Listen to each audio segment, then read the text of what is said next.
Metro ఉదయం news కి స్వాగతం. శ్రీ సీతారామచంద్రస్వామి కళ్యాణ మహోత్సవం అంగరంగ వైభవంగా కరీంనగర్ జిల్లా ఇల్లంతకుంట సీతారామచంద్రస్వామి దేవస్థానంలో పెద్ద సంఖ్యలో భక్తులు తిలకించారు. ఈ కార్యక్రమానికి తెలంగాణ ప్రభుత్వం తరపున మంత్రి పొన్నం ప్రభాకర్ పట్టు వస్త్రాలు, ముత్యాల తలంబ్రాలను సమర్పించారు. ఎమ్మెల్యే పాడి కౌశిక్ రెడ్డి పట్టు వస్త్రాలు, తలంబ్రాలను సమర్పించారు. ఆలయ అర్చకులు వేద మంత్రాలతో కళ్యాణం జరిపించారు. జిల్లా collector చిత్రమిశ్రా, CP Ghouse అలాం, ACP Madhavi, దేవస్థాన ఈవో సుధాకర్, చైర్మన్ రామారావు, హుజూరాబాద్ నియోజకవర్గం కాంగ్రెస్ పార్టీ ఇన్ఛార్జ్ వడితల ప్రణయ్ బాబు, బీజేపీ జిల్లా అధ్యక్షులు గంగాడి కృష్ణారెడ్డి తదితరులు పాల్గొన్నారు.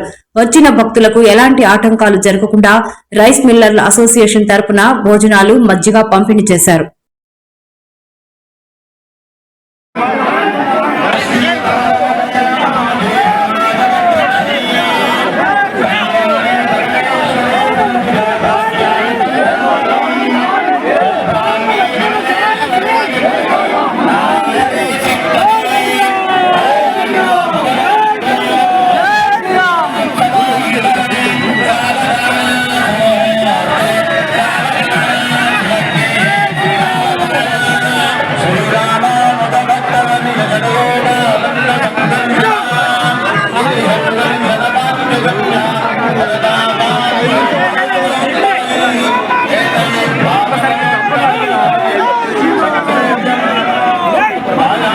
శ్రీ పొన్నం ప్రభాకర్ గారు స్వామివారికి ముత్యాల తలంబ్రాలను సమర్పిస్తున్నారు.